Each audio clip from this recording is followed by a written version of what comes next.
Presidente, o bolsonarismo é um acidente de percurso passageiro ou um sintoma de algo mais profundo na sociedade brasileira? É as duas coisas, né? Bom, eu espero que ele passe. Agora, por que foi parar lá?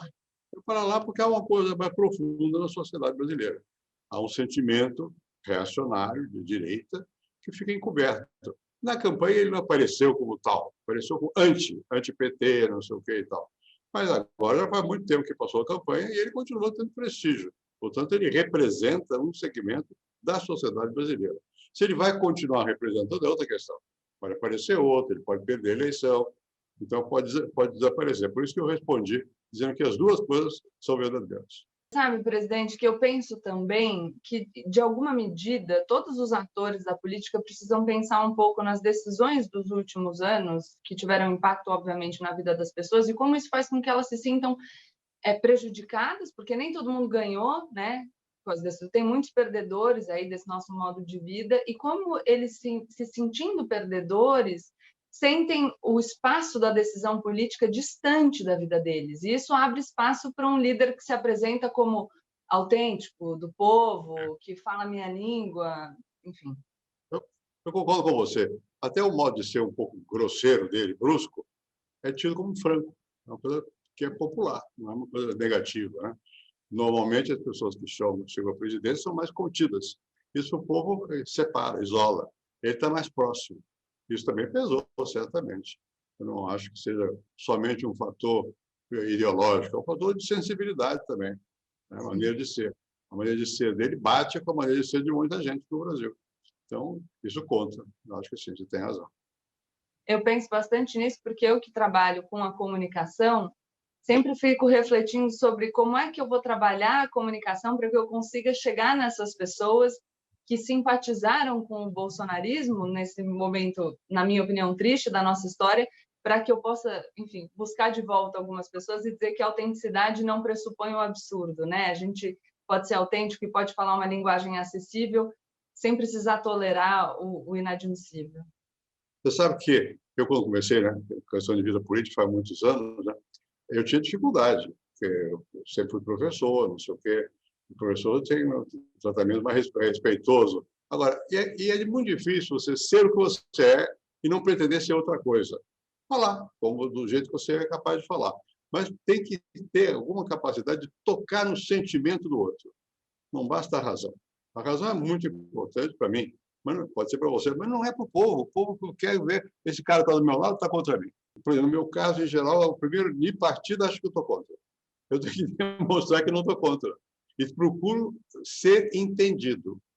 Isso é uma coisa que é importante também. Você falar de um jeito que as pessoas não te entendem, não adianta nada.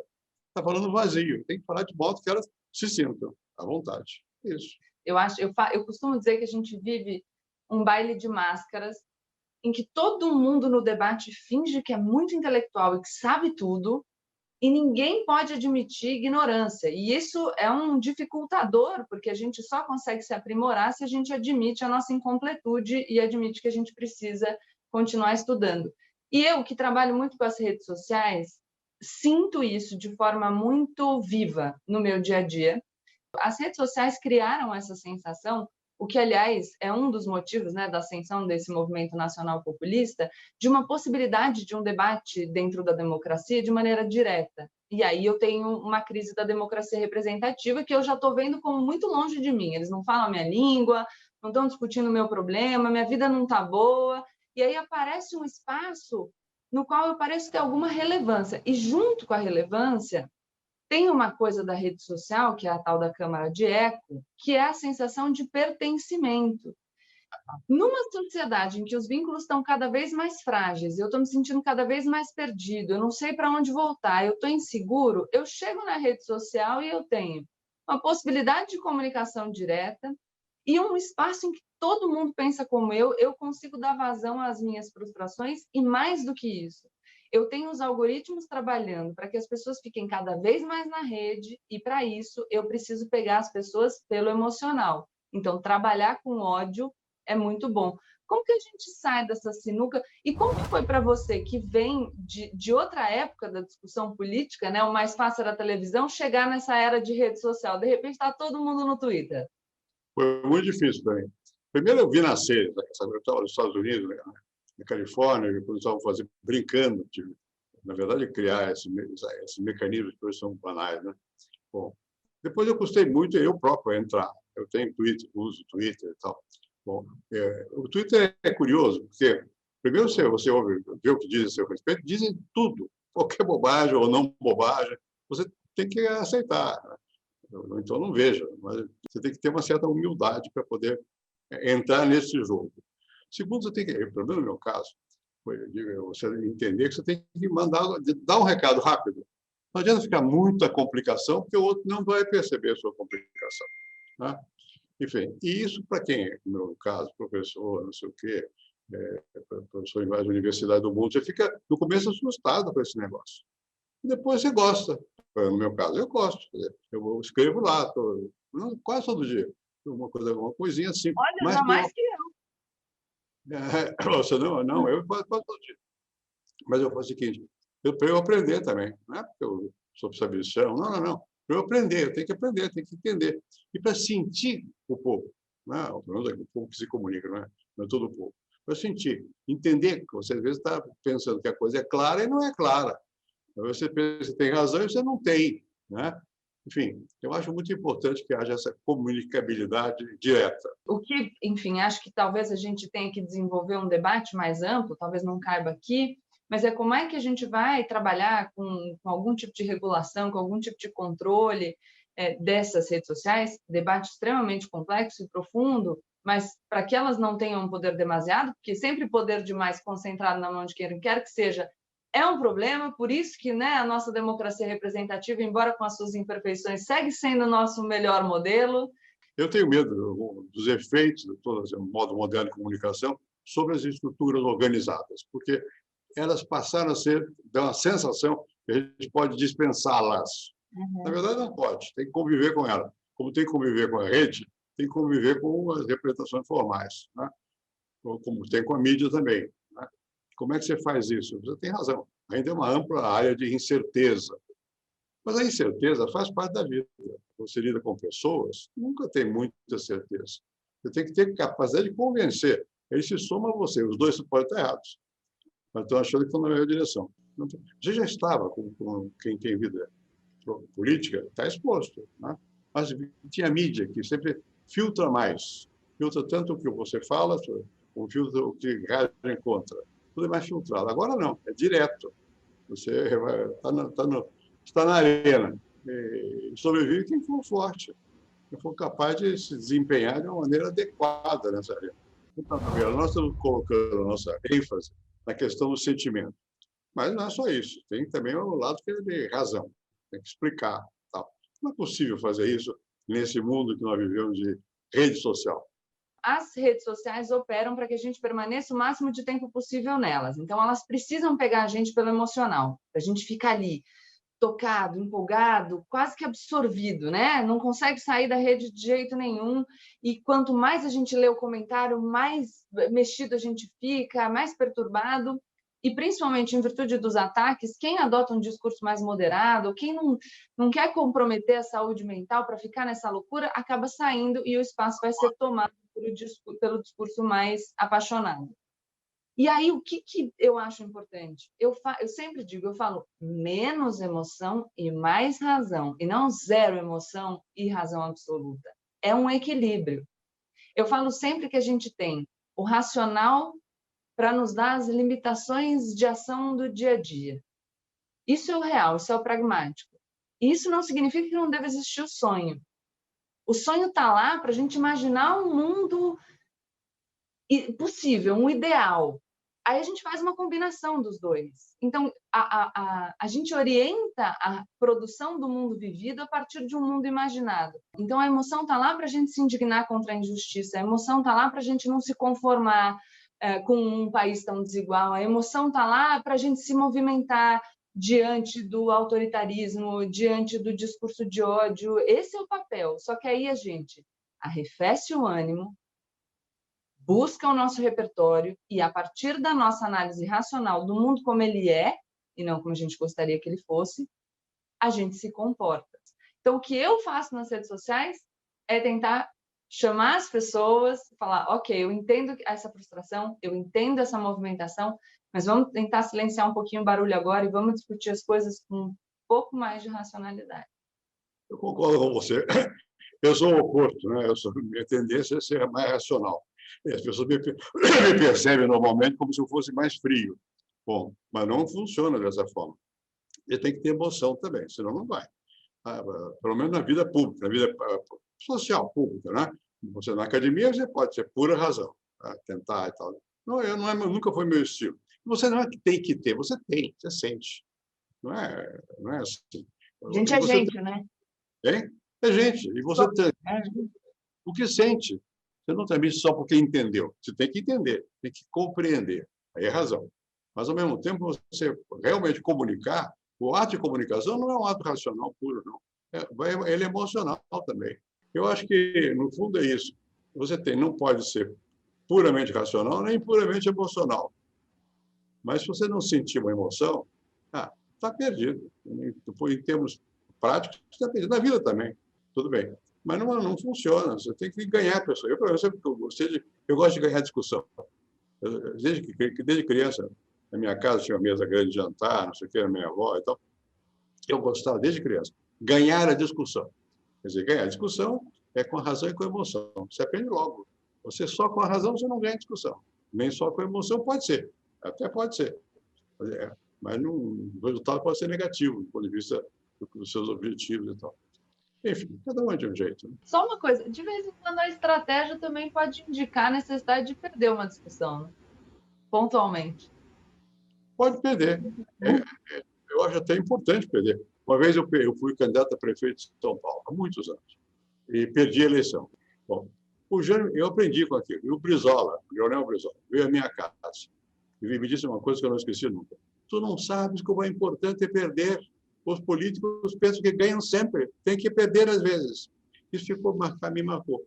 Quer dizer, aquela derrota na prefeitura, para mim, foi muito importante, porque você aprende que você ganha e você perde. Na vida é assim. Não é só na política, na vida é assim. Você ganha e você perde. A gente tem visto muito as pessoas se engajarem e se verem representadas nas pautas identitárias, nas buscas por reconhecimento, muito mais até do que em relação aos partidos políticos. E aí tem quem diga que essa é uma questão positiva, que a gente progride a partir daí, enfim, e argumenta em favor dessas pautas com justificativas mais complexas, inclusive, e tem os críticos que vão dizer, olha, a gente vai ter um problema se cada um for atuar a partir da sua própria identidade só pela busca de reconhecimento, abandonando um projeto maior, que gera a união necessária para que, enfim, pensando na política, para que se conquiste, por exemplo, uma eleição para um cargo majoritário. Como é que você vê isso? Qual a sua opinião? Eu estava ouvindo, como disse, o debate americano, né? E o Biden, o presidente, resumiu o discurso dele dizendo que ele é pela união. Tudo bem, eu também sou pela união. Mas como é que você tem união quando você tem gente que não tem nem voz? Então, é claro que a reivindicação de voz, a reivindicação do movimento feminista, do movimento dos negros, de gay, etc., é essa. Porque ele não tem nem... Agora tem, mas não tinham voz. Então, eles têm voz e às vezes caem no exagero de achar que só tem a voz dele. Não, tem várias vozes. Tem que ter a capacidade de entender que o mundo precisa de várias vozes, mas precisa ter voz. Então, eu não sou contra os movimentos identitários, porque eles nascem da negação que lhes foi feita de existir. Né? Então, eles têm razão de levantar a bandeira dele, a minha bandeira. Então, você tem que entender que a identidade nasce como desejo de participação, não é de refusão, que eles não participam mesmo. Então, eu existo, só eu existo e tal. Bom, agora, você não pode, se você for democrata, você tem que entender que tem que ter diversidade. Então, você tem que dar espaço para que vários existam. E, às vezes, não tem espaço, então um se choca com o outro. É natural, é da vida, faz parte, né? As pessoas dizem, mas agora existe uma divisão e isso faz com que determinadas forças políticas percam a sua força a partir da desagregação. Mas a desagregação existe porque a identidade ela está presente em todas as relações na nossa sociedade. Se a gente olhar a pirâmide de renda do IBGE, a gente vai ver que ali na base da pirâmide eu tenho mulheres negras. Então, eu tenho uma identidade de gênero, tenho uma identidade de raça, e numa sociedade que é profundamente marcada por uma questão de racismo estrutural, e essa é a minha visão. Então, daí que vem a identidade. É claro que essas pessoas vão trabalhar nesse movimento de reconhecimento e eu diria até que de reconstrução da própria identidade a partir de uma identidade fortalecida e não como consequência da imposição dessa visão de uma vivência de exclusão. Porque em alguma circunstância a gente também não pode exagerar na desagregação, porque isso prejudica projetos mais amplos. Então, acho que é uma coisa que a gente precisa pensar em termos estratégicos. De novo, sempre falo, né? O mundo que a gente aspira e o mundo real, e como é que a gente faz para se organizar e mudar a realidade, porque a gente precisa de atuação pragmática. E eu falei de identificação com os partidos. E aí eu iria até para uma outra pergunta, que eu vou fazer porque eu tenho a curiosidade, mas talvez essa perda da percepção de representação por parte dos partidos tradicionais seja menos mérito dos movimentos identitários do que, acho que, da não modernização das estruturas dos partidos. Eu concordo. Eu estava dizendo que lá nos Estados Unidos começou com a síntese, que precisa de união.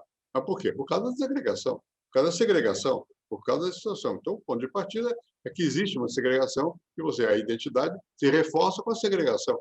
Eu quero ser, eu quero existir. Agora, você não pode parar nisso, você tem que querer integrar. Além de existir, você tem que integrar. E para integrar, vai estar em choque ou não com outros. Você tem que conviver, não tem outro jeito. E os partidos, na verdade, o nome diz já, partido, é um pedaço, né? Mas eles se formaram a partir de uma visão do poder, não foi uma visão da sociedade, uma visão do poder. E hoje você tem muita gente que reivindica em nome do que ela é. Ela faz parte do núcleo de uma comunidade, de uma camada da sociedade e tal e coisa. E o partido ficou fora desse espectro, não é capaz de absorver esse tipo de reivindicação. De alguma maneira, a estrutura partidária tradicional envelheceu, né? E é fácil falar, mas é difícil de reconstruir. Como é que você vai reconstruir? Está sendo reconstruído um pouco na marra. Você vê quais são os movimentos recentes que você tem. Recentes, de alguns anos, Occupy, Nova York, ou então da questão dos capoeiros amarelos na França. São movimentos explosivos, né? Porque eles estão sufocados. Os partidos não foram capazes de transformar esses desejos em reivindicação social que chega ao poder. Então, os movimentos existem porque eles estão criando a capacidade de pressionar para obter resultados, né? Vai isso implicar em uma mudança da estrutura do poder? É possível que sim. Vai ter que abrir mais o sistema do poder, não é só os partidos, não. O sistema de poder. Quem decide, como é que presta contas, quem participa, como é que você incorpora ideias novas. Isso nós estamos assistindo a forma. Em toda parte se fala da crise da democracia representativa. É isso. A crise, no fundo, é a sua incapacidade de representar os sentimentos novos que vêm na sociedade. É disso que nós estamos sentindo falta, falando, discutindo. Então, explode aqui, explode ali, quer ruptura, quer arrebentar. Mas mesmo que arrebente, depois faz o quê? Vai ter que reincorporar, vai ter que abrir o caminho para poder botar mais gente para dentro. Enfim. Não, eu sinto isso, e é importante dizer que, embora você tenha efeitos nocivos a partir dessa crise e esse surgimento de ideias autoritárias, e aí eu ia falar até que essa questão de identidade tem que tomar bastante cuidado também, porque se a gente joga para o extremo, a identidade é o ponto central dos regimes autoritários e genocidas na história, né? E eu acho importante falar, então, desse descolamento das explosões e de como os partidos precisam se adaptar aos novos tempos, porque isso reconhece a legitimidade da reivindicação. Mas, então, existe legitimidade na crítica, na reivindicação por maior participação, e eu acho que a gente vai acabar voltando para a questão de rede social e o papel da racionalidade no momento que a gente está vivendo, e na história da humildade, que é de todo mundo reconhecer que a política não é um assunto sobre o qual todo mundo consegue falar. As pessoas não aprendem sobre o nosso sistema eleitoral na escola. Eu sempre digo que as pessoas falam dos nominhos da política, os rótulos pipocam nas discussões, e eu estou dizendo uma coisa e o meu interlocutor está dizendo outra completamente diferente, porque a gente não parte de um consenso. não há uma linguagem capaz de expressar tudo isso. Nós estamos atravessando esse momento. Então, você tem ruídos para cá, para lá, explosões e tal. Agora, é preciso que você tenha uma capacidade de compreender a tudo, aceitar essa diversidade. E como é que você vai fazer um equilíbrio nessa diversidade? Daí, você falou na democracia representativa, uma tentativa, olhando do ponto de vista econômico e social, aceitar a existência da diversidade, com limites, naturalmente. A classe dominante continua dominante, né? Mas, de qualquer maneira, hoje as pessoas põem em dúvida esse limite também, que é natural, né? Elas querem, e estão incorporando temas novos no questionamento. Eu mencionei aqui alguns. Você certamente está de acordo que o feminismo passou a ser uma reivindicação importante, né? E também a luta contra preconceito, qualquer que ele seja, de raça, por exemplo, né? Bom, e também a luta pela uma preservação do ambiente, a luta por um outro modo de vida. Isso tudo fala pouco aos partidos. Os partidos nasceram noutra época. Eles lidam com outros fenômenos como se isso fosse desligado do cotidiano. E eles se referem na hora da eleição, aí eles vão tentar ver o que está aí, qual é o tema que toca no eleitor. Mas o eleitor percebe que aquilo ali é palavra, não tem por trás um sentimento genuíno de transformação, né? Então, nós estamos precisando, e aí não tem como escapar, precisa de grandes transformadores, gente que seja capaz de simbolizar e expressar um mundo diferente do atual, né? Vai conseguir? Não sei, nunca se consegue, é utópico. Mas a utopia faz parte do jogo também. Você tem utopia, é um lugar que você nunca alcança. Aqui no Brasil, o que deu? Uma polarização.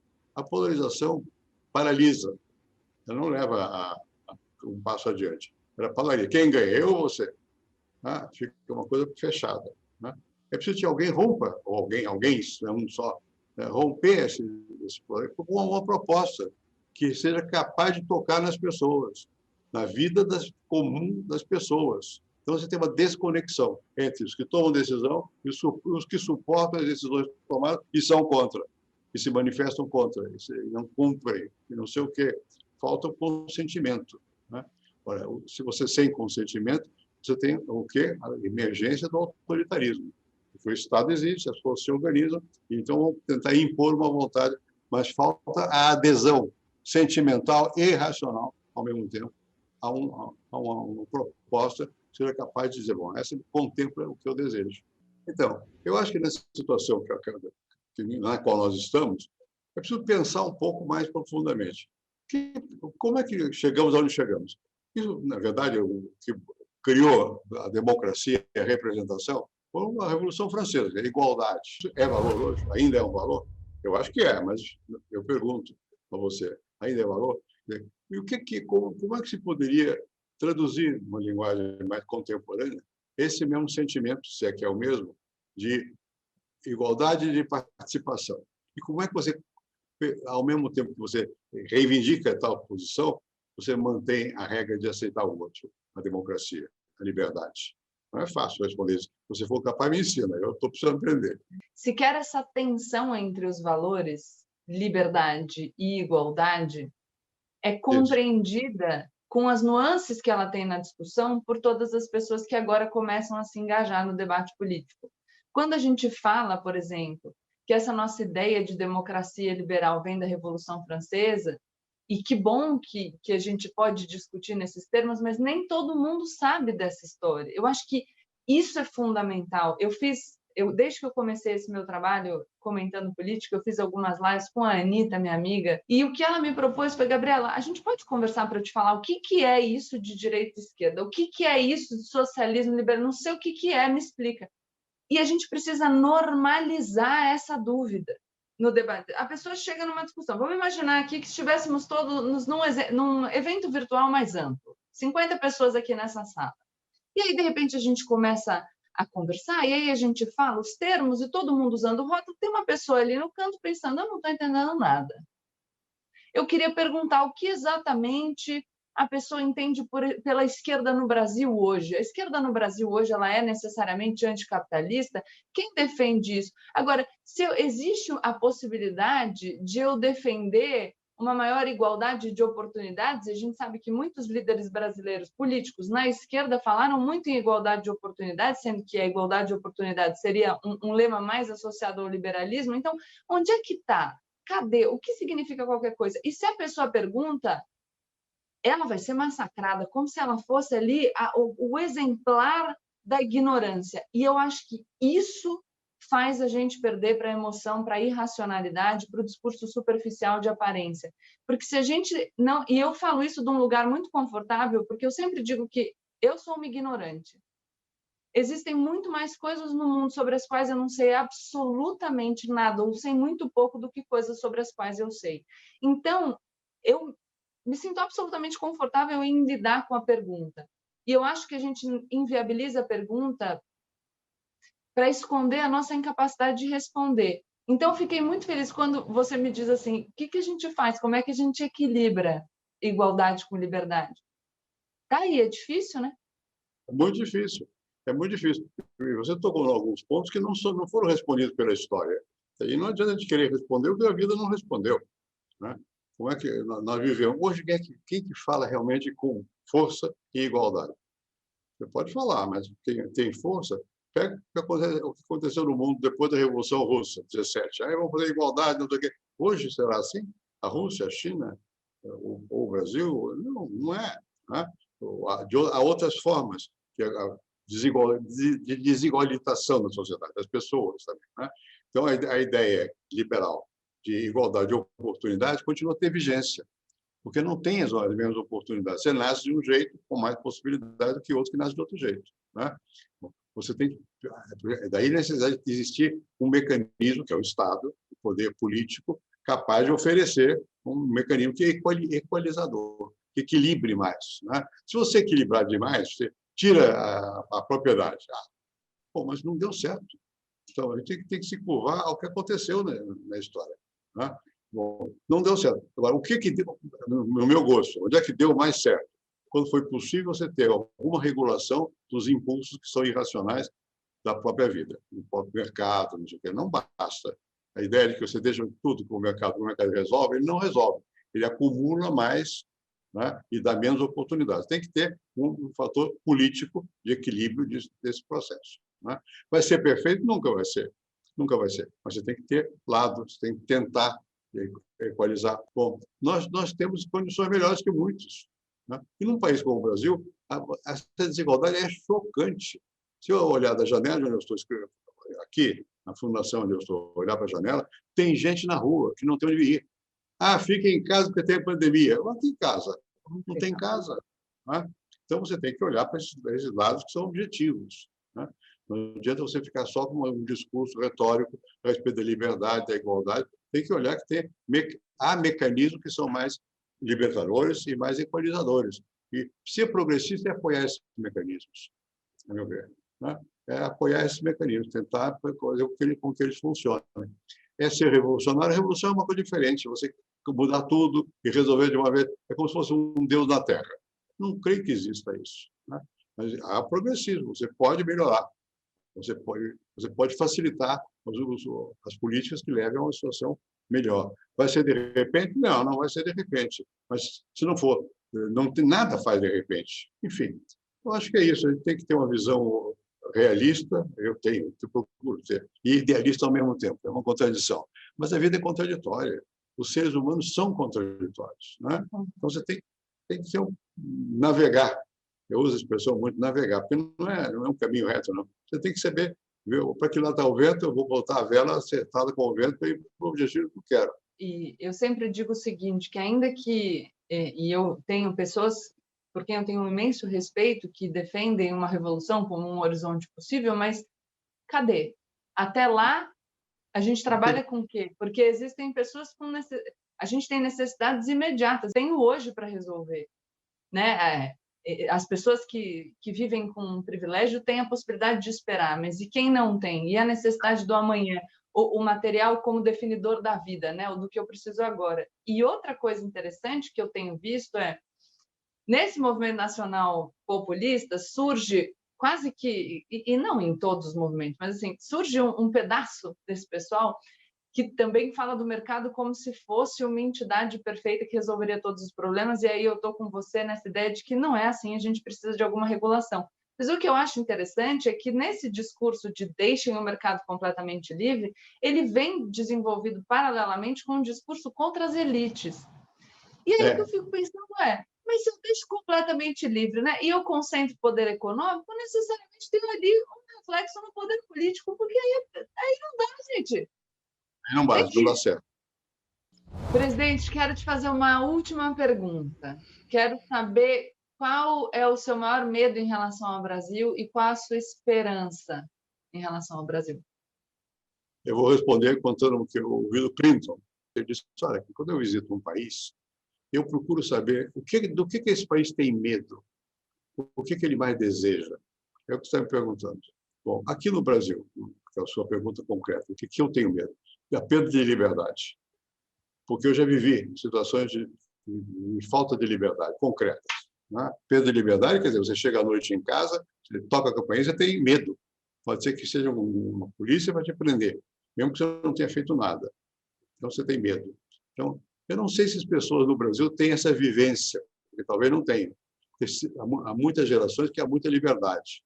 Mas a liberdade é uma coisa que, quando você perde, você sabe que ela vale. Né? Então, eu acho que aqui entre nós, eu acho que existe sempre um certo horizonte de perda de liberdade que me preocupa. Né? A outra é mais direta, emprego. Mas tem gente que não tem condição de vida. Né? Condição de vida no sentido literal, quer dizer, não sabe o que vai fazer no dia seguinte, consigo e com sua família quando tem família. Né? Então, essa insegurança, eu acho que essa insegurança é muito grande na nossa sociedade. Não para a nossa camada, para outras camadas, a insegurança é muito grande. Então, eu acho que essa é o que nós mais queríamos, ter uma sociedade que fosse mais, que eu mais queria, que fosse mais segura, que garantisse mais a sobrevivência das pessoas. Não é pedir muito, ou melhor, é bastante, porque aqui somos muitos, né? Os países nórdicos também não são maravilhosos, mas dão garantia de vida para as pessoas. Vão se sentir apoiados, não é só ter materialmente, vai se sentir apoiado. Aqui talvez haja um sentimento de desvalia, eu não valho nada. Eu olho em volta, ninguém me vê. Né? Isso é terrível. E nós convivemos com isso. Não é que nós vivemos só, nós convivemos, é muito ao nosso lado, muito diante de nós. E nós não nos tocamos. As pessoas não têm condições materiais de sobrevivência. Não tem emprego e não tem liberdade. Ter liberdade e ter emprego são questões, valores, para mim, fundamentais. O modo de chegar lá é política. Né? Pode ser de um jeito, pode ser de outro. Você pode dominar, regular mais ou regular menos, sei lá, tem variação, mas são os objetivos. Você precisa ter liberdade e precisa ter também condições de sobrevivência. É isso que eu acho. Eu vou responder para mim. Eu fiquei pensando aqui, te ouvindo e pensando. Eu acho o meu maior medo, e isso conversa muito com a sua resposta, é que a gente perca a humanidade, que a gente se desensibilize a ponto de não se importar com a miséria do outro, e isso porque eu acredito que a miséria de um é a miséria de todos nós, porque a gente vive numa comunidade. Eu acho que a minha maior esperança é que a gente finalmente perceba a força daquilo que nos singulariza, que a gente faça as pazes com a nossa história para reconhecer os nossos problemas e as nossas dívidas, e com isso construir uma sociedade diversa e inclusiva, que com certeza tem força por isso, que a gente preserve o nosso meio ambiente para desenvolver uma exploração sustentável, porque isso a gente tem de diferencial no mundo, para que a gente invista em educação, em ciência, para poder, enfim, explorar o potencial dos... Eu estou sendo quase discurso de palanque, eu nem sou política, mas para explorar as potencialidades dos brasileiros e brasileiras, eu tenho lidado cada vez mais com um público mais amplo. E eu costumo dizer que as pessoas que chegam perto de mim nessa época de rede social, que difunde tanto ódio, são pessoas gentis, honestas, dispostas, trabalhadoras e muito humanas, porque se preocupam com o outro. Esse é o exemplo do brasileiro que eu tenho, mas eu de fato acredito que o momento que a gente está vivendo é um intervalo doloroso e breve. O privilégio todo meu de estar nessa conversa. Boa sorte aí. Obrigada, tchau.